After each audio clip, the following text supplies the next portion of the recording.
Hi, welcome to the manager's desk. My name's Evan Baltz, and I have a special guest with me this morning. I'm really happy to bring in a guy that I've worked with a couple times in the past.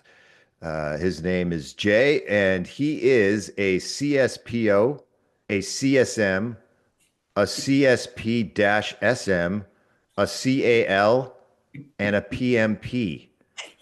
So I've never heard of that many things behind somebody's name. So welcome to the show, Jay. Please, my first question for you is, what do all those abbreviations stand for? Well, if you're not qualified to do something, you just put a lot of letters after your name and people are Yeah, impressed. So, sorry, a little self-deprecating I have humor a there. lot of experience with that. Exactly. So the PMP letters, it's at the very end. I think they should be like parenthetical with a little asterisk next to Yes, it. uh-huh. So for those people that have a project management background, you may be familiar with the PMP. There's this very thick book called the PMBOK, the Project Management Body of Knowledge. And if you study that and memorize, page after page, you can go and sit in this room where they basically make you take everything out of your pockets and go into this room with one pencil and one Is piece it of really paper. that big of a deal? I didn't know Oh, that. it's It's like brutal. Yeah. taking the bar It's exam. it's pretty not. You have to go to these kind of secured test centers, and there's cameras. It's pretty Oh gnarly. man. But that PMP, that is kind of part one of my career. So that certification is the only one I had for the first 18 years. And this might be relevant to the background of this conversation. So I spent the first 18 years of my career as a project manager, what they would call, this traditional or waterfall approach, Right, where you right. have a Gantt chart. You try to plan everything out in advance and then try to stick to that plan, even though you know, you didn't really know everything about the project in the beginning, but you try to plan the best you can. So the PMP, I've actually let that expire, but I leave it on there with the note that it's retired because that tells people I have that background. So all of those other certifications, if you added them all up and multiplied them times 100, it's still less work and less headache than the one PMP certification. Oh, interesting.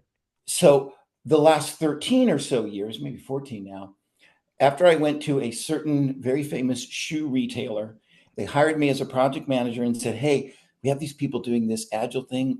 They might be some kind of a cult. We're not really sure what they're doing, but they're doing amazing work." Yeah, right, exactly. They're doing amazing work. So can you please go observe them and produce for us the things we're used to seeing, like Gantt charts and red, yellow, green, and status reports and all that stuff? And I spent about 2 weeks with those folks, and I was hooked. So hopefully I'm giving you two answers. All of those ones other than the PMP are all certifications that you get from the Agile world, mostly from Scrum Alliance. And some of them are pretty easy to get. The CSP one, you have to demonstrate a lot of experience. So that one's a little bit more Gotcha. serious. Certified CAL, Scrum Certified Agile. Master, Yeah. right? Mhm. CSM, Mhm. Certified Scrum Master. Mhm. And that's a pretty easy exam. You take a 1 day or a 2 day class, and it used to be that it was just a survey; it wasn't even a test. But now it just shows that you have basic knowledge. Then the CSP Certified Scrum Professional, that's quite a bit further along. And nowadays, I think you need to show them that that's more of a mastery type of a coaching Mhm. sort of a certification. So, and the CAL Certified Agile Leadership is because what we'll probably get into is getting the organization and the culture, which of course includes, the people with the biggest paychecks and the most power, getting them on board. That's really what I'll argue is really the key, the pivoting point, the most important thing to success. And Evan, you and I have been down this road with two different Yeah, companies, yeah. and so you're looking at me. I think you're sort of nodding, like, yeah, absolutely. So Yeah, and and I was going to preface our conversation by saying I wanted to have Jay on the show because he brings to the world of Agile a passion. And for me, I have the same level of passion. I see it from a manager's perspective, mhm. right? Like I have a team and I want them to be successful and I want them to be efficient. I want them to enjoy their work and their world. I want the rest of the organization to respect them for what they do and how they take the work and all of that. So I believe that Agile is one of the best processes there is to ensure that your team has those boundaries, right? And can be efficient and be can be content and have the rest of the organization recognize the work that they do in a proper fashion. So that's the Yeah. angle that I'm coming at it from. I think, and we were talking before the show, I think Agile, especially a process like Agile, is one of the sides of a triangle for being a good manager. There's recruiting and building a team, getting the right people. And then there's everything else is the soft skills that I've talked about in other podcasts. But Agile is a critical piece to that. And there's nobody better that I've worked with in the past in understanding the principles of Agile and how to leverage it. So I thought I would take some time to pick Jay's brain today about a few of those. So just to start, Jay, if you could, in less than a minute, I'll start the stopwatch. Explain what Agile is. When I get this elevator question, here's what I tell people. You take the company and you break it down into very small teams, maybe 7 or so people. You have them work on one thing at a time. And at the end of a short period, every, say, 2 weeks, you deliver something to whoever you're doing this for, the customer or stakeholder, so that you don't spend too long of a time going down a bad road and give people re- recurrent opportunities to revise what they want, get something that's tangible. That's the shortest definition of agile I've come up with. And Evan, since you've been on the other side of this, right, as from the manager side, do you feel like that's a good high level, quick and dirty sort of definition? Yeah, ultimately, that's what it's about, right? Like I've tried to keep it simple for most people. It is a method for us to be as efficient and productive as possible. There's Yep. a lot of other pieces that come with it, right? It Yes. provides flexibility, it provides protection, it provides uh, goals on an almost daily basis for Mm-hmm. employees, Mm-hmm. which keeps them, focused on the work, but it gives them control, Yeah. right? They have a certain Absolutely. level of control, and it removes the element of dictators or emergency creators within an organization.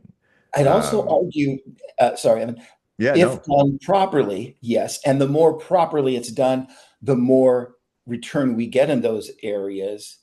And I would also say that the level of success there depends largely on how many Evans you have working there at the management level that are Yeah. willing to kind of hand over a little bit and listen and trust and break that hierarchy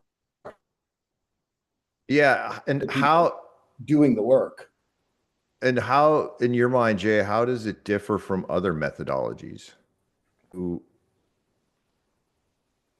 So I think we touched on a little bit of the difference, first of all, not by comparison, but just by saying we break teams into very small groups, 7 or so people. We do things in very small increments, maybe 2 weeks. We also get quick response every 2 weeks from whoever we call them stakeholders, but it could be a customer. It's whoever we're doing the work for. And in that way, we have these very small loops. Now, I will compare that to traditional, which often the term waterfall is used, where we spend a lot of time in one phase, the planning phase, tons and tons of time. And we try to lay out this very long window, maybe 6 months, a year, 2 years of exactly how everything's going to happen. And it's so much planning. But what Agile believes is that at the beginning of the project, we know the least about it. So all that planning we do is probably flawed. So the idea here is to do a tiny bit of planning, 2 weeks of planning, let's say at a time, and then reassess every 2 weeks. So I would say this constant cycle of again, generally 2 weeks or so, versus this, let's do all the planning, all the work, all the testing, all the releasing, all the delivering. We're taking all those chunks and slicing them into much smaller pieces and doing them many, many times in a shorter cycle. yeah. And for sake of illustration, working for a large retailer, and we were tasked with overhauling the website, which was predominantly a web front store, Mhm. essentially. And we spent, I think, at least 6 months, it might have been 9 months in requirements gathering. Yeah. And by the end of that period of time, we had a list of 750 odd requirements, Brutal. right? Which is super daunting in and of itself, right? Like, how would we ever complete all those? And we were given a launch date, right, up front. And it's like, okay, let's go through the 750 requirements and who's responsible for all 700. I mean, every single thing that you did took weeks, Hmm. right? Just to determine who's working on what and when will you deliver it by, and all of that in a waterfall approach. And it's overwhelming for everyone involved, right? Rather than breaking it out in what is the first thing that we need to accomplish, right? What Hmm. are the first set of tasks? Let's do those and mark them off and move on. I've always Yeah. found it's much more of an encouraging process than a waterfall process, especially for a developer or a creative person, because you have wins almost every day, right? Yeah. At the end of your day, you're checking off, you're going into Jira, whatever, and saying, I did this task and I did that task.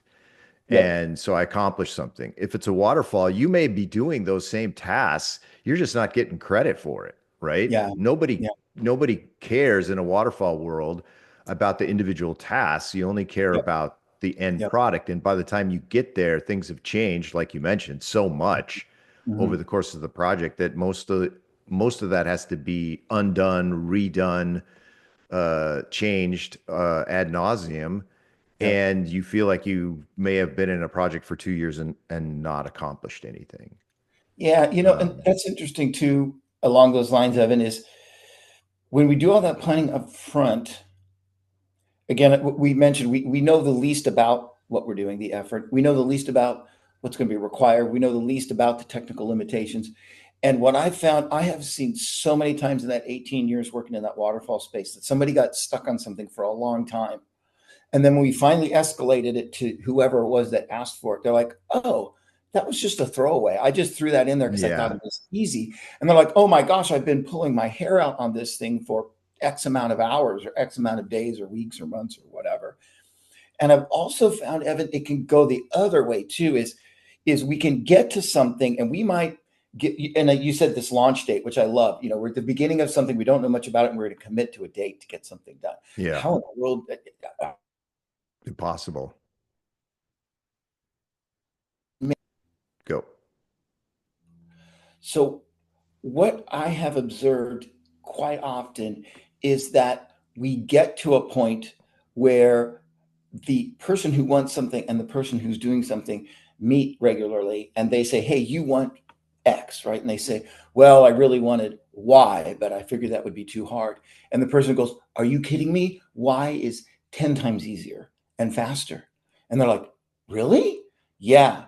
And it may be that that communication just didn't happen at that granular level, or we may have actually had a perception at the beginning that X and Y were the same or completely different than what they really are. So the point of all that, Evan, is that instead of trying to commit to everything when we know so little, we want to commit to little things at a time. And as our growth and our knowledge increases, then the next steps, like you said, also because markets change and demands change, we can be more flex. I think that's where the word agile comes from because Yeah. we can pivot on things. Yeah, and it's interesting because in that illustration that I was talking about, at some point you got to start asking the developers or the creative people or whoever it is, Mhm.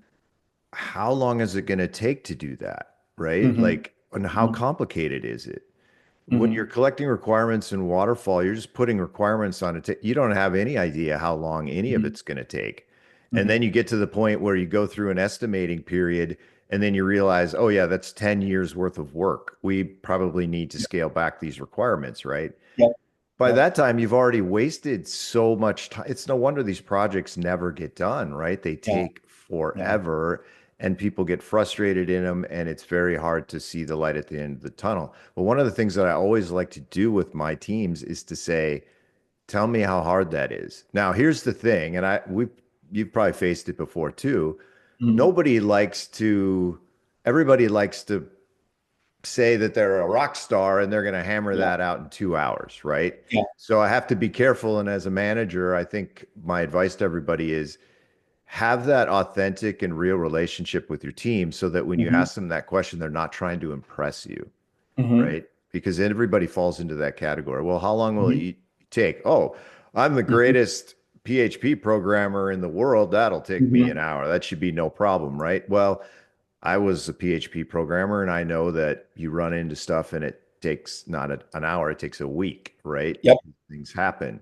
So get to Yep. that point where, I want to hear how you're going to attack that Hmm. particular piece, right? Tell Hmm. me the process you're going to go through to complete it. That'll give me some idea of how long it's going to be. And then we're Hmm. going to probably pad that because things go wrong, right?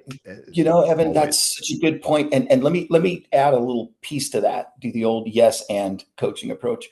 Yeah. Yes, and not only is that true, but one of the things we try to do in Agile is get the whole team to help with estimation and projection. So what that does is that helps the superstar person who may have a tendency to, you know, under predict the amount of work. It helps balance that, but it also helps the other person. I've seen people that kind of are covering themselves in a fear-based organization, right? They don't Right. ever want to be late, so they're always going to give a lot more space to it than they want.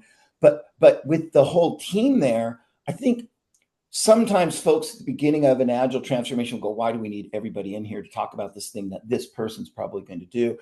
And the win there is that you get multiple perspectives on it, and it forces us all to think it through.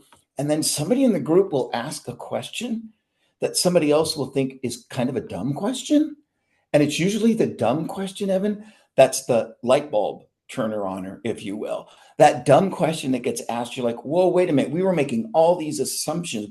This was 5 times the amount of work that it really is. So that's, and we'll talk probably more about the cultural challenge because that's the big challenge is getting the culture to think a certain way. Yeah, that's But my next question, Jay. Is like on a you scale of know, 1 to 10, how hard do you think it is to institute agile in an organization? Scale of 1 to 10, how hard is it?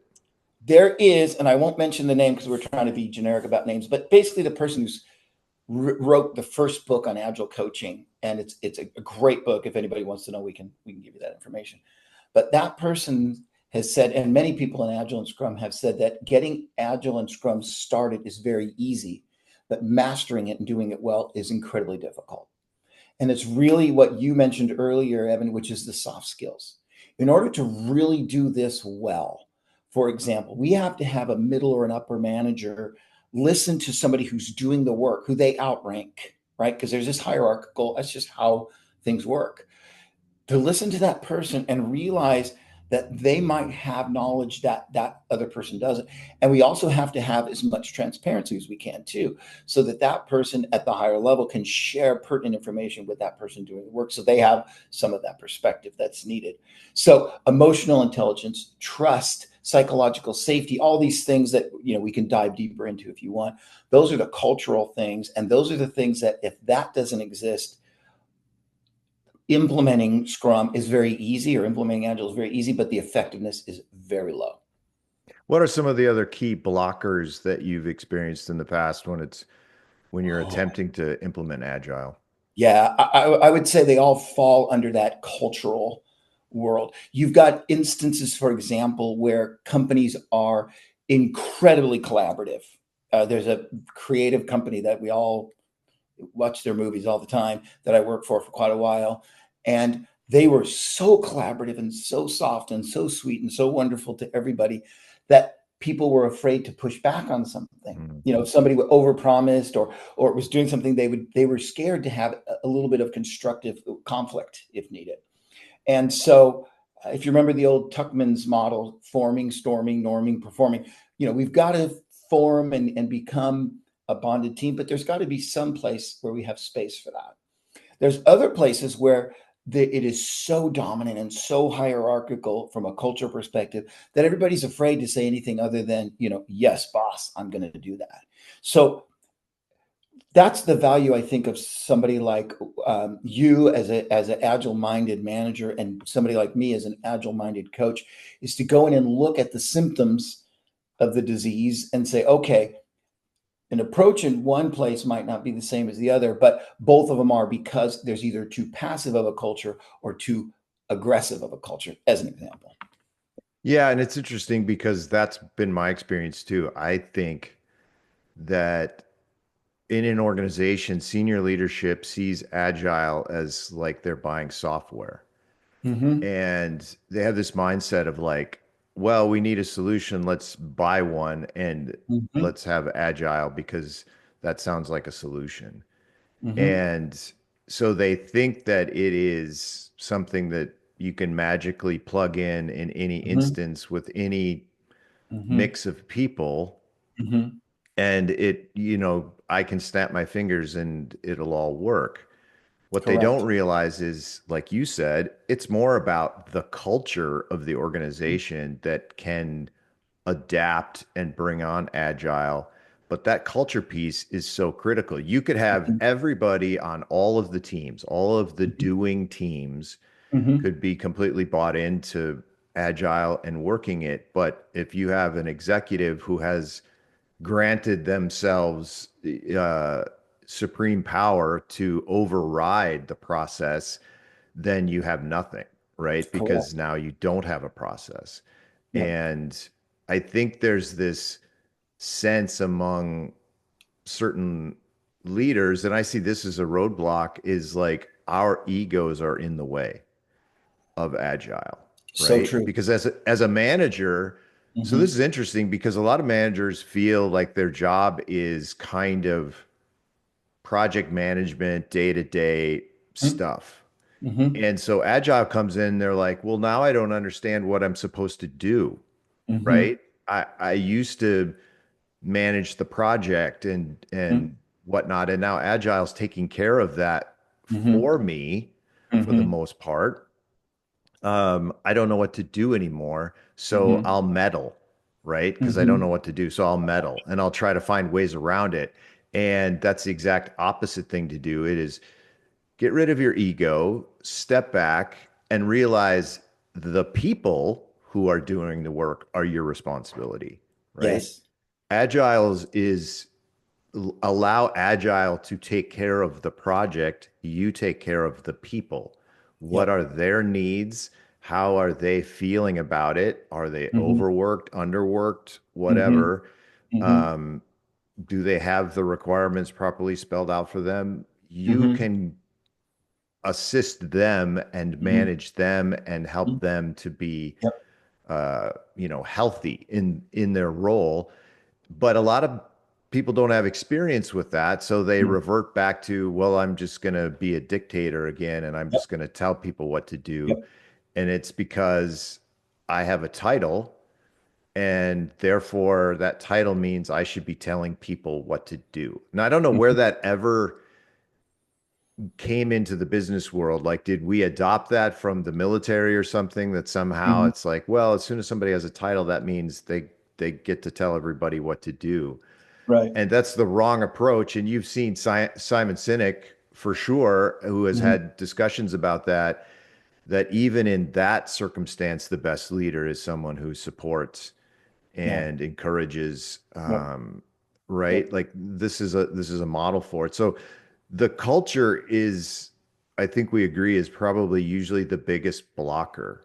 Mm-hmm. And if Correct. you're a senior executive and you feel like you need to implement agile, you're probably the problem, right? So if Mm-hmm. you're really going to do it and you're really committed to making your employees happy and your company Mm-hmm. more efficient, you need to get out of the way.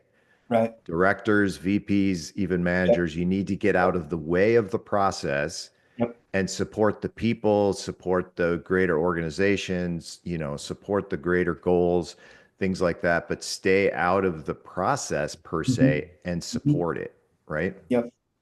Interestingly, along those lines, Evan, I think it was McKinsey. I can mention that name because it's just a study they did, but I think it's McKinsey that did a study years ago that said transformational change in an organization fails at an extremely high rate, 75% or something like that. Yes. Or if it doesn't completely fail, it's just not nearly as effective as it could be. It's very much watered down. And one of the things they recommend is having a like a chief transformation officer. So if you have somebody at the very highest level who really understands this in a deep way and is advocating for it, then what happens is when people are struggling somewhere in the middle, uh, they've got that support. So some people are dictatorial by nature. Some people are afraid, well, wait a minute, if I don't have the answer, I've always been expected to have the answer. If I don't have the answer and this team doesn't succeed, I'm going to get fired or I'm not going to get my bonus. Right? So those are reasonable expectations. But there's just so much research that shows if you start an organization from scratch with this mindset, it'll be successful. And if you have that top level, not just lip service support of, hey, we want to do this, but somebody who really has, who's willing to become deeply immersed and deeply understand the mindset, you're going to have success. Yeah, and it's interesting because I've watched a number of documentaries about major disasters, right? Like Space Shuttle, Challenger, That's a perfect um, one. and at the end of the day, when the report comes out about things like that, it's like organizational, conflicts and poor culture Mm-hmm. led to Mm-hmm. this mechanical piece Mm-hmm. failing at the wrong time, kind of a thing. Correct. You see that over and over again. It's like the organization itself and its Mm-hmm. culture is the Mm-hmm. cause of the problems. And you can Correct. throw software, you can throw agile at it. It doesn't solve organizational cultural problems unless the leadership is committed to making that happen, which usually means getting out of the way. Correct. And what's very interesting that you brought up the space shuttle Challenger example is a big think tank went in afterwards to study what went wrong, and they defined something called go fever. So when the space shuttle Challenger was going, Reagan, I think, was president, and it had been delayed a few times, and so it was looking bad politically because they kept delaying because of weather or Right. whatever. And it was unusually cold in Florida that for that Yeah. next launch. And the guy who was responsible for the little O-rings or whatever it was that keeps everything separated from crushing together and blowing up was saying, no, we can't, no, no, no, go, go, go, no, go. And so what they did is instead of listening to that guy who was the expert, they just kept going up the ladder to find somebody who was a little bit more politically sensitive and said, just do it. So Right. here's what's really neat is if you want to do agile, one of the mechanical things you can do is there are ceremonies and processes you can have where you identify those things up front and effectively eliminate or minimize that go fever concept. But if you're in that activity and the boss is there looking at everybody like, don't you dare, come up with a reason why we can't do this, even that activity fails. It's a good analogy is health, nutrition, and fitness, right? I can go get a membership to the gym and I can go to the gym and eat donuts and pizza and not exercise at all and Right. say, well, I work out. But that's Agile's just like that. We can go and have a daily stand up and buy Jira and do all that stuff. But if our behavior and our mindset doesn't change, we're just not going to be as effective. Yeah. And, and thinking of past large scale projects and things that I've worked on, not allowing your subject matter experts to speak up and to address issues early Mm-hmm. on is always Mm-hmm. leads to failure, right? Yep. One thing that I've learned the most is like I may have thoughts about what the answer is or what is going to be the outcome, but I need to listen to the person who's going to be doing the work. I Yep. need to listen to the subject matter experts, Yep. and I need to, as part of building an agile team, I want to create subject matter experts so that we defer to their opinion, but we discuss it, right? Yep. And Yep. you will never get the opinion of your employees unless you ask them for it, you listen to it, and you enact it, right? Like if Mm-hmm. one time where you dismiss it, or one Mm-hmm. time where they have a really sound opinion and you don't listen and you don't adopt it, you've essentially now canceled Mm-hmm. their desire to ever want to share that again, Correct. right? You have to, no matter what, even if it's not a great opinion or it's There you not a go. great solution, you got to talk it through Yes. so that they understand and others understand you're not cutting down the fact that they shared a Yep. solution. Yep. You're just bringing in other elements to say why it may or may not work in this particular situation. Evan, yes. And again, if you can develop a culture of celebrating the outlier, the person who's always got a crazy idea or always Yeah. saying, hey, can't we do it this way or that way? We get into this mode, like getting the whole team together to discuss some work that even that part of the team might not actually participate in. Well, that's a waste of time. But if we get everybody together and people can all give their crazy ideas, we get clarity on what's really needed, what's really wanted. We get clarity on different ways we can do things, things we can cut out. And, even if the first three ideas aren't a winner, the fourth or the fifth or the 10th one might be something that makes us 20% more efficient forever. So Yeah. giving space and time to that, Evan, and like you said, let's celebrate the rebel, the crazy idea. I've seen people, coaches and managers say, okay, let's hear one crazy idea, just an insane idea, just to encourage that. But see, that goes back to that culture thing, Evan. If we're in a big hurry and we've got all these people in the meeting, we've got to get done and just get everything, check the boxes, we're not going to get that creative piece, that great idea, that assumption question that turns out is a bogus assumption that makes everything so much easier, so much better, or so much more in the right direction. Yeah, we had a guy at a place where I worked, and he was that guy. He was the question guy, Yeah. right? And so I would ask the question, and I get mad when I ask a question and nobody says anything because it's like, come on, I don't have all the answers. Yep. You gotta say something, right? Like you Yep. gotta, I know Yep. you have thoughts. I can see the wheels turning. Mm-hmm. And this was a guy who would towards the end usually would say, yeah, I had a question. And then he would ask the question. And then everyone, you could see if they had their cameras on in the Zoom meeting, everyone would go, little light bulb would go on and be like, Bingo. oh, yeah, Mm-hmm. you're right. Mm-hmm. Like Mm-hmm. that's a important piece. What is the answer Absolutely. to that? And then we'd have to discuss it and figure Mm-hmm. it out. And we were Mm-hmm. thankful that that question was asked, right? Not Mm-hmm. every one of them's a winner, but it's Mm-hmm. what you need to be successful is that free flow of ideas, right? Absolutely. And I will, whatever your political mindset is, Twitter had kind of died, right? Mm-hmm. They Mm-hmm. were censoring free speech and Mm-hmm. everything else. It was kind of dying. Elon took it over and said, no, we have to have a free exchange of ideas, Right. especially ones you don't like, right? Correct. Like this is how you have to function. And the same Yep. thing in an organization, right? You have to have an environment where people can, especially in Agile, can freely state their opinions about things Mm-hmm. and then you Mm-hmm. can debate it. Yep. And you can't just have a single person shut everything down, right? Correct. Or dictate something that everyone doesn't agree with. You, Yep. that's just I know some people believe that's leadership. It's not. Leadership Mm-hmm. is building a consensus Mm-hmm. and doing so by sort of making it look like you didn't have a part in it, right? Mm-hmm. Now, this goes contrary, Jay, to a lot of people's opinion that, hey, I won't succeed unless I make a big deal about myself, Right. right? I've got to make the final decision and I've got to take credit for everything that we do. And that's one way to go. Yep. You're going to irritate a lot of people that work for you Um, over the years, and they're probably going to quit.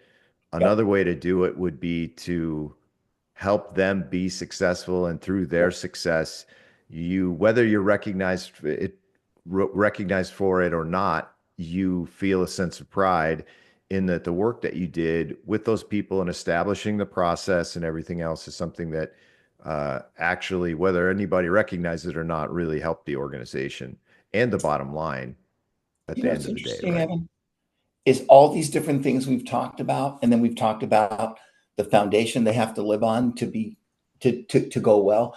A coach can come and try all these tools, intentional silence and doing all these activities and all these things. But if we can't make that culture, that leadership, that environment that allows those things to happen, we're just going to the gym and eating donuts and pizza. So Yeah, that and you see that common thread just keeps coming up over and over again, and that's yeah, been my. and I would say it's more common than not in most organizations, right? Mhm, Like mhm, you'll talk to somebody in an organization, it's like, oh yeah, we have Agile. Well, tell me how that's going. Well, it works sometimes, but then our CEO or whatever says, no, Yeah. we've got to scrap it because he's got an emergency that he needs Mhm. done. Right. He needs artwork for his daughter's volleyball game, or so, Right. it's always something like that. It's Well, like completely off even the that. wall. Sorry, that's the old story, right? In some organizations, it's whoever screams the loudest or appeals to the highest person up the food Yeah, chain squeaky gets wheel. their work done. And then so you start on something because somebody's screaming about it, and then you work on that for a little bit, and then somebody goes and motivates somebody 10 steps higher up on the food chain, and then we stop doing that and we goes, there's a saying in Agile that says stop starting and start finishing. Let's take a moment, let's take some time and really think about what really matters to do. Let's make a single file list and let's start at the top. And let's not change that unless something significant happens to where that number one priority is no longer the number one priority. Maybe there's been a big market change or something. But this whole emergency changing gears all that does is create unhappy employees and a lot of started but not finished work efforts. Yeah, and you've seen it in the world that politics is not efficient. Uh, you know, So true. you if you're at all honest with yourself about the world, you can see that anything political is not efficient. It's not the way. The Correct. the federal government, not just ours, almost every government is incredibly wasteful and incredibly inefficient. Correct. So if you want your organization to be incredibly inefficient, have a lot of organizational politics, Right. right? Like this is, I Yeah. need to do a podcast on just that topic. Like Yeah. that will destroy an organization faster than anything is have a lot of politics. The beauty of Agile, in my opinion, is if you allow it, it takes the politics out of doing the work, prioritizing the work. Mm-hmm. It takes the politics out of it because it removes a hierarchy. It Mm-hmm. removes the, Mm-hmm. well, we need Jim's approval or this is a no Mm-hmm. go. It's like, no, as a team, this is the path that we've agreed to, right? And what happens is then that doesn't, lend itself to people who want to pull rank. Correct. It takes that away from them, and Yep. they are the ones who are the lean outers when it comes to Agile because, hey, Yep. wait a second, this is taking away my power Yep. and I won't be recognized as the true leader, or I'm going Right. to. So this is why the leaders sometimes react against Agile because they see or eventually realize, wait, this is stealing some of my power. Very good. And here's what's interesting too, Evan. What's a piece of that too is the transparency we create by opening up the information. Not only does that level the playing field, but it also sometimes I've seen lots of things happen where this person has this set of assumptions or beliefs, and this person has this set of assumptions or beliefs, and what they're doing is incredibly rational based on their set of assumptions and beliefs. But just by creating that transparency and opening up that communication channel, we can all get to the place where we all have the same assumptions and the same understanding of what the goal is. And I've seen just taking the time to do that solve a ton of problems. Again, you're right. There are also leaders who just want to be the hero. So, that's another issue. But absolutely. If I was to come into an organization and say, hey, we're going to institute Agile, or if somebody asked me to come in and say, hey, help us institute Agile, I would say, on one condition, all of your leaders get out of the way, right? Like you Yes. need to be supportive, Yep. but you have to play by the same rules, right? If we set Yes. Agile up for Yes. the team and the Yes. organization and we all agree to abide by these rules, like here's how we're Yes. going to take the work, here's how we're going to do the work. Correct. It's going to get done on time, but you can't supersede the rules. Now, what I hear from people is though, but Jay, that's not flexible enough. Right. What do you say to that when someone, says, well, it's not flexible enough? If you don't mind, let me go back. I'll answer that question, I promise. But let me go Yeah. back for a second to what you talked about. The leaders are going to have to get out of the way. My request is even softer than that. Hey, leaders, will you come and sit through like a day of training? Because what I want to do is, I don't want to feel like I'm shoving something down their throat. I want to say, look, here's the big picture.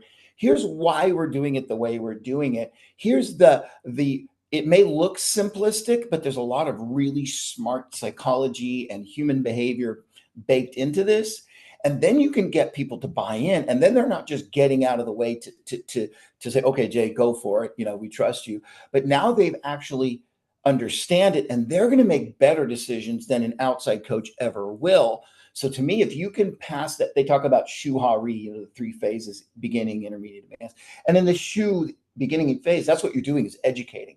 So if you can educate people, you'll find certain people are just not going to swallow this pill. Certain people are super enthusiastic about it. So yes. And then remind me what your second question was, because not. Well, it's kind of two parts, but one is like, so how does Agile help the doers, right? Like in my Yeah, world, yeah, web development, I have programmers. How does it yeah. help them? I think in a lot of ways, if we have that interaction among the team, first of all, you're not in this silo by yourself trying to figure everything out all by yourself. There's a thing that we'll do in a lot of agile teams called a working agreement, kind of like, this is the way we run. Like this is our agreed way to do things. And some teams will put even a rule in there that I'll only struggle with something for 30 minutes before I reach out and ask for help. Right. We also, that at the team level, at the individual level, again, we talked about getting everybody in a room together and discussing what it is we're doing, and having that stakeholder, the one who's asking for it, there too. We get tons and tons of clarification. And then what we do is we try to draw a line as coaches. We try to draw a line between the boss, or what we call the product owner, the person who's saying, here's what's most important to do, setting that priority list. We try to let them tell us what it is they need done, but we try not to let them tell us how to do it. So that gives that person doing that work, instead of just being this task, keep putting a bolt onto the transmission for the rest of your life. Hey, we need a transmission. Here's what it needs to do. Please build us a transmission. And that gives them the opportunity to be creative and to use their skill set and to learn new things. Another thing, I could go on for hours, but one more thing is, we talk about being I-shaped versus T-shaped versus being X-shaped. So in the typical world, I'm very good at one thing. I'm a specialist at one thing. But what we try to do with the teams is we try to get everybody to kind of cross-train each other a little bit. And what we find is when we hand work from the one person to the next, the more you know about what's going to happen in the next step, you might be able to do something that's a very small tweak for you that might make the next person's job way easier or way more effective. So there's two examples: just the communication, I think, that makes things more clear and more understandable. And then this ITX shape, where people have a broader understanding and aren't just, doing this one little task for the rest of their lives, which also makes their jobs less boring too, which is a benefit. Yeah, and there's a sense too where that process gives them expectations about how Mm-hmm. the day's going to go, how the week's going to Mm-hmm. go, Mm-hmm. right? Mm-hmm. Clearly what's expected of them. At the beginning of Mm-hmm. every sprint, here's the 8 tasks that I have to do over the next 2 weeks. I now know what's expected of me. And Correct. I'm expected to perform up to that. If I need help, I can ask for help. I can Right. push something out. Or in many cases, lots of my teams take on additional work, right? Hey, Mm-hmm. I rolled through my stuff more quickly than I thought I would be able to. I've got some extra stuff, throw some extra stories at me at the end of a sprint, right? It Mm-hmm. gives you the opportunity to excel. Mm-hmm. It can also, and I have intended to do an entire podcast about this specifically towards web developers, but the same thing probably applies to writers and creative people, is it protects you from the side request, right? Mm-hmm. There's a process in Agile for how you take on the work and that you Yep. schedule the work and all of that. Yep. It removes the, hey, do you got 5 minutes to do a quick thing for me? Mm-hmm. I've always Mm-hmm. told my people, it's like, if it truly is, change this word to that word or Mm-hmm. something, then Mm-hmm. go ahead and do it, right? Mm-hmm. Mm-hmm. But if it's something that's going to take more than 5 minutes or disrupt you for more than five Mm-hmm. minutes or 10 Yep. minutes, then Yep. tell them I'd love to work on that for you, but please submit it formally so that I make Right. sure that I can get Right. to it in the proper time. Things like that. It protects them from those, hey, can you do me a favor Mm-hmm. on the Mm-hmm. slide kind of Mm-hmm. thing because I forgot to Yep. add this in and you can kind of save me. It protects them from that type of an environment. Yes, and once again, what we can do too is what I encourage my teams to do is when we do this, say this 2-week planning window, right? We say, don't book your time 100%. Let's commit to an amount of Right. work that we can do. And let's leave a 10% space for what typically we call unplanned work. Because there's going to be emergencies and there's going Sure. to be There some is. There little always is. change of Yeah. something. Sure, of course. So let's make an allowance for that. And then let's, if we need to, if that becomes a problem over time, let's monitor it for a while because maybe it needs to be 20% or maybe it needs to be 5, maybe it needs to be 10.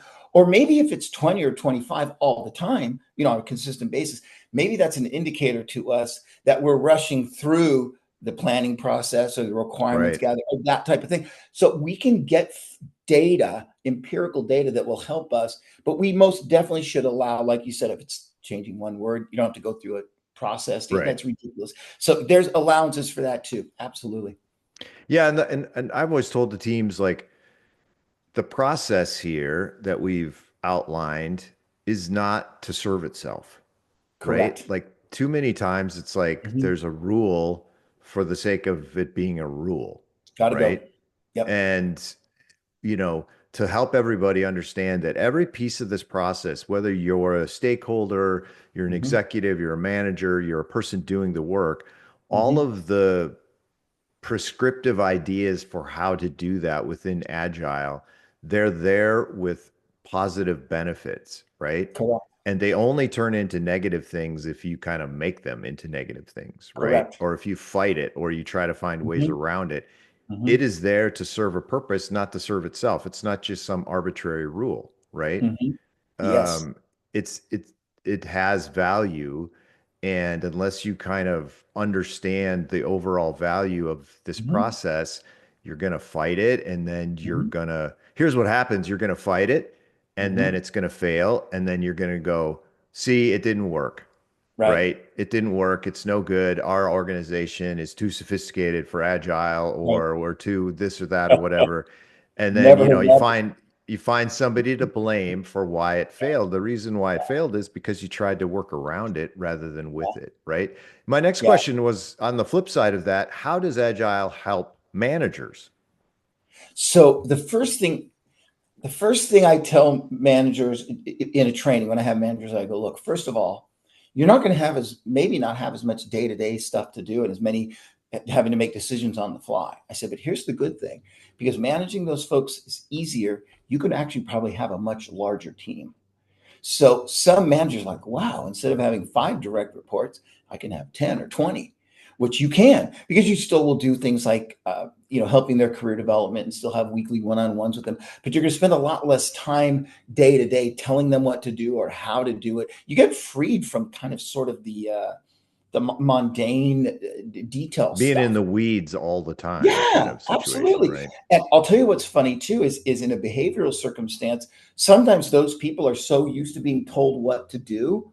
Your job as a manager might be to allow them that freedom and let them, squirm a little bit in that capability because they're so used to being dictated to and so not used to being trusted and having their judgment be valued and asked for. Sometimes that's what you're doing is you're more spending that time, like I said, on that career development of that human than you are of you're going to do this and you're going to do that and why isn't this done, and this deadline and blah blah blah blah. So you can accomplish all those things through the existing ceremonies that are already there in a much easier way. So that's one, is it's easier work from the weeds perspective, and you can have a broader influence. And over and above that, then, how does Agile help senior leaders or executives in an organization?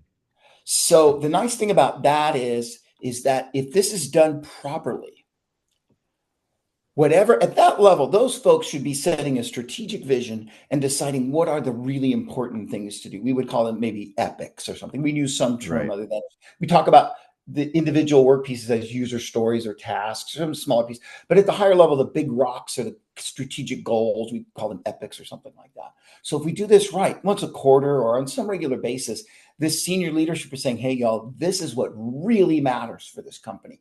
This is where we need to focus. And then everything streams down from there. All those priority lists get built to serve those big value targets. And what we get to do too as an agile team is explain to those executives, okay, you've got these 3 big rocks. priority number one, priority number two, and priority number three. Now, the amount of work to get priority number one done is 10 times the amount of work for priority number two in our estimation, and priority number three, whatever. So is this 10 times more valuable than this? Or is there an element of this that we could do? And then now we can give that level of effort feedback instead of, like we talked about earlier, just picking a due date, hoping that it's right. We can give that feedback to you and say, you're telling us what's important, and we can help you understand the detail and the level and the amount of work, and we can kind of reach that optimal result. So what those leaders can know is we're working on the most important things, and we're not getting distracted by all these silliness. And that way, that empowers the team and the lower level leaders to also say no to all these emergencies by saying, look, we've got this clearly listed prioritization list. We've committed to having this piece of this done. And whenever you distract us into something else, that puts that at jeopardy. And the highest level folks in this organization who are, it's their money on the line, or their organization, they might be the owner or whatever, they've said this is the most important thing. So it helps assure them that we're working on the highest value projects or initiatives or whatever we're doing. Have you ever heard this though from an executive? Well, I want it all. I want Right. everything. Everything's Right. equally important. I need all of these Yep. things, and I need them by the end of the month. Yep. Um, what do you do in a situation like that? Well, the standard agile coach answer to every question is it depends, because it depends on the person. If that's somebody you have a good relationship with and you can be honest with, then you say, You well, say you're okay. not getting it. Yeah, you could say, well, and you can use analogies too. Say, okay, so you have a spouse and children and a career and a this and a that. Okay, so can you, become a rocket scientist and raise five perfect children and be an amazing spouse and also, become the greatest guitar player that ever lived? And okay, go do all those things. And if somebody's reasonable, I find very, very few, especially higher up the ladder, unreasonable people. People have to have a logical brain to get there. Now, they may have done it by pounding and beating and yelling and screaming, but for the most part, when you show people, look, I know you want this, but this is the amount of detail. You don't have to get them buried in, but say, this is a gigantic project. Here's why. And let them get as far into the weeds as they want to, where they understand, oh my goodness, I thought this was easy. Because from 50,000 feet, everything looks like an ant. So you can take some of those folks and give them a little more explanation as to why. And we can also, like, for example, Evan, I think I've done this with you. There's a game you can play where you make a list of 1 through 10, A through J, and Roman numerals 1 through 10 Right, on right. columns. If you go across and do it and write it as fast as you can versus going down, going across takes like 40% longer because you're multitasking. So you can show them, look, if we're going to work on a bunch of things at once, every time we switch gears between things, if we have 3 things going at once, you're immediately losing 40% of your capability.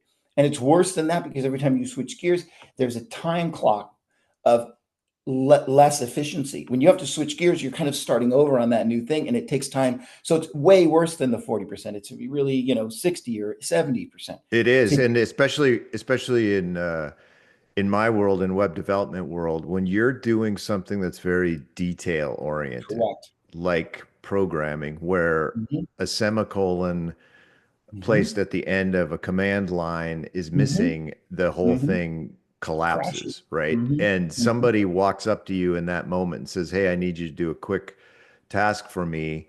Not only did you put what they were working on in jeopardy, it will mhm, take them at least a half an hour once they've mhm, finished your 5 minute task mhm. to get back into the mindset of where was I? What was I doing? Did I put a semicolon at the end of that line? It costs you, if that happened several times a day, your efficiency and your 8 hours of programming would be cut in half You're easily. also distracted too, which makes your job harder. Evan, I don't know where you got 30 minutes from, but the research says 25 minutes. The research Yeah, says it's you shift gears and come back to something else of a level of complexity, not just writing letters and numbers, something more complex like writing code or solving a problem or yep. engineering or whatever. It's about 25 minutes that you're at suboptimal. So if there's an Yeah, and extra, that you're probably going to make mistakes, do dumb things, forget things, whatever. exactly. But, And and get then you have to fix frustrated. those later.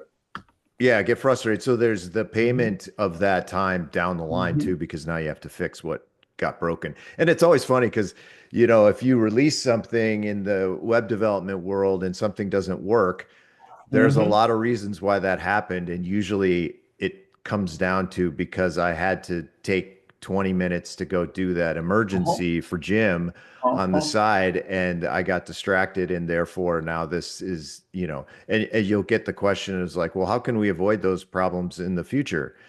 The Mm-hmm. answer is stop distracting my programmers. That's how you will avoid Yes, those. And and then and focus then you on say it's doing it like, right the hey, first time. Yep. how often does your phone Mm-hmm. get updates, like the apps on your phone? Like how I have an Android phone, and every day 3 to 8 or 10 apps are updated Mm-hmm. with bug fixes Yeah. every single day from Mm-hmm. every major company, Adobe, Microsoft, Mm-hmm. Apple, everything. They are constantly updated with bug fixes, right? Yep. And it happens everywhere, right? It's Mm-hmm. this organization that you work for isn't special. They're not immune to bugs and everything Mm-hmm. else. But I'm Mm-hmm. trying to help show you that if you have an efficient process and a stable Mm-hmm. process where Mm-hmm. people aren't interrupted, Mm-hmm. they will produce much higher quality work over Mm-hmm. time that's much more reliable, Yep. and that will save you money. And I had a question sort of related to that is how does Agile then handle the emergencies? Okay, so just if you could, I want to talk to you for a second about the 24x rule because you brought this up without this is just a yes and on that. The research shows that if there's something I can fix right now that will take an hour, or something that I rush through because I'm not being careful, or something that I see as a problem, I'm like, I don't have time for that right now, that I could fix in an hour right now. If I wait 3 weeks to fix it, or I discover it 3 weeks later, it will take 24 times the amount of time to fix. So 1 hour invested now becomes a saver of 24 hours down the road. So you asked about unplanned work. So that's what we do is we make an allowance. So we if we're say we're a scrum team, that's the most common way to do agile. So we have a scrum team. We sit down at the beginning of a sprint, say it's 2 weeks typically. We spend an hour or two looking through all the work we're going to do. And over time, we know how much work we can do in a 2 week window. It takes a few sprints to figure out what our capacity is, and our capacity should grow over time. But what we do is we never fully commit to every single person being busy all 40 hours a week, 2 weeks, right? We leave that space, that 10% or 20 or whatever space that's allowed. And then we say, hey, that's what you do. When you're going to drive somewhere a long distance, the GPS says you're going to be there at 7:28 p.m. You don't make an appointment at 7:28 p.m. You might get stopped at a red light. There might be some traffic. You might get a flat tire. You never know. So it's that same thing. It's just adding a little contingency space, if you will. So we add space for unplanned work. Now, if something is catastrophic that we just didn't expect, that's why we've got the structure in place of this role called the product owner, the person who represents all of the customers and all the stakeholders and presents this single file list. Sometimes it's worth disrupting. It should be the rare exception, but sometimes just a massive change happens, and we maybe have to do that. But that should be agreed What? by the team, not just some manager over Yeah, there somewhere screaming the loudest or going and talking to the CEO or whatever. right. What's the from a manager's perspective then, in your experience and in your idea, what is the role of a manager in Agile? Two things. Number one is they are the career development personnel representative of the team member.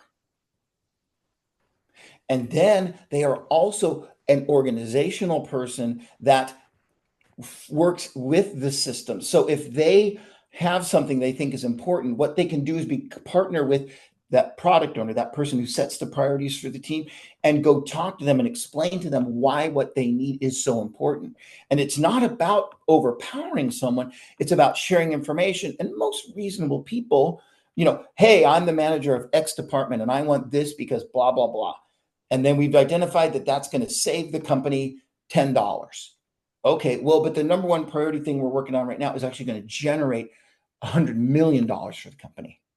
Yeah, but this thing that's going to save us $10, it's also there's a risk. If we don't, fix this thing or address this thing, we could get audited by the IRS. Oh, okay, that's a different thing. That's not revenue generating, it's risk mitigating. So now we can talk about those things, and that all goes through that product owner. And then they have a chief product owner who's probably an executive in the org. And that way we make sure everything's coordinated in the right way and we're not just interrupting people. But again, now that manager can focus on the career development of their individual people and have an influence on a larger group of folks too. Yeah, I 100% agree. How do you measure success in Agile? What is your favorite way to measure Two success in things: Agile? stakeholder or customer satisfaction, team happiness. So if the team is cranking out amazing things, but they're, being just beaten into the ground, you might have super happy customers, but you're destroying your team. And to your point, you're going to have a lot of turnover, and that's going to be a horrible thing. You could have a super happy team, but the customers aren't happy because the team's just goofing off or doing whatever they want, or doing these random projects. So if our customers slash stakeholders are constantly getting what they want the right way the first time, even once in a while something's even better or faster or more productive or cleaner than they want, or they got some understanding from the people doing the work that made them realize this is the way to do it, that's a win. And if that, and also the team is being treated fairly and being empowered and given the opportunity to have a voice, that's your win. And that doesn't require a bunch of reporting. You can just survey the team and survey the customers. And you can just be observant, right? In these meetings, are the customers and the stakeholders yelling and they're mad and they're angry? Or are they happy and they're collaborating? And same thing with the team. Is the team frustrated and taking all the time off, and you got a ton of turnover or not? If you've got those two things, you're probably doing pretty well. And should managers and directors and executives, should they be reviewing the retro that a team does at the end of a sprint? Is that something that they should be either involved in or they should be responding to, or how should they approach that when a team has a retro, talks about how project went or how a sprint went? Yeah. What's the manager, director, VP's Yeah. role in that? So once again, the answer is it depends. But the likelihood, especially in a new organization that's just starting with Agile, is probably no, but that's not necessarily the case. So the reason why it depends, first of all, a retrospective, for anybody who doesn't know, at the end of this, let's say we do this thing called a sprint and we do it, say, 2 weeks. At the end of the sprint, there's a few things that we do to close out the sprint and then open up the next one. We do a demo and a review to see what work was done and what wasn't, and kind of a show and tell. And then the customers and the stakeholders can sign off. And then we have the team do a retro of what went well, what went poorly. There's lots of ways to do that, but it's a process improvement step. And then we do our sprint planning to say what we're going to do for the next sprint. So during that retrospective, if, again, we talked about this, if the boss is standing there looking at you during the retrospective, and we're asking what went wrong and what went poorly, are people really going to be that likely to talk about what No, went poorly? no, What if for what sure went not. poorly is the boss standing over their shoulder Yeah, it's exactly. right. So if we Yeah. have psychological safety, right, meaning people can share openly and honestly and won't feel retribution, sure, you can have that person there. But the default answer would probably be, let's let it, be like in sports, they have these team only meetings. Let's let it be a team only meeting and let's give them that safety. And not only do they need to have psychological safety, they need to be aware that they have it, right? Even if they have a boss that's very safe, some people are just afraid or Yeah, nervous about sure. It's rank, the right? dynamic, right? Sometimes just having someone of a different rank in a room can make people tense up a little. Often So does. yeah, so it depends, but I would tend towards let the team give them I hate to use that term, but give them a safe place, a place where they can be open and honest with each other. Yeah, and you as a manager have to foster that on a daily basis, right? Bingo. That whatever you say is okay. I need Mhm. to hear whatever your thoughts Correct. are, and we can talk that through. But Yes. that's like I had a guy at a place that I worked, and I told him, I'm like, you don't know me. I just started, and you're going to work for me. You don't know me. You don't know whether you can trust me or not, right? I Right. get it. It's going to Yeah. take you 6 months to figure Yeah. out that you can Yeah. trust me. And I Yep. totally understand that. But I Yep. will be working to earn that trust every day. And we're going to talk about it. You're going to know that I want to actually hear what you have to say. Hmm. And what always surprises me is what I hear from folks is like, well, I've never had anybody do that before, or I've never See, experienced that before. And I just shake my head. It's like, how is that possible? Right. Evan, do you see once again, we go right back to that common thread again, that culture, soft Hmm. skills, how we treat people. All the Jira applications in the world and all the daily stand-ups and all the scrum is garbage if we just go to the gym and eat donuts and pizza, right? So if we can make that culture, or if the culture is already that way and we can leverage it to where it is, that it sounds very, hearts and flower kind of kumbaya, but if you can get that environment, that's where people excel. And instead of just being order takers, now they get to take all their creativity and their skills and their desires and all, and manifest that into their work. And then the work's more, you see, I'm sounding like this, kind of crazy dreamer, but I'm telling you, No, it's true. you and I have worked together at companies where we've seen this work, at least to some degree. Absolutely.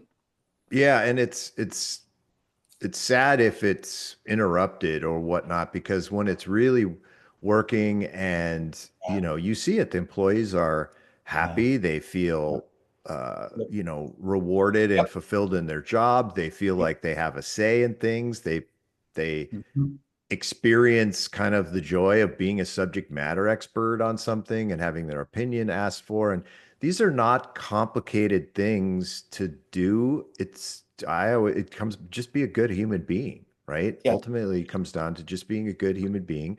If you're a good human being, being a manager is not hard. Just treat Right. everyone the way you would like to be treated yourself. And Agile gives you tools Yep. to make sure that the environment of your employees is the right kind, right? Ultimately, this is what I like about Agile.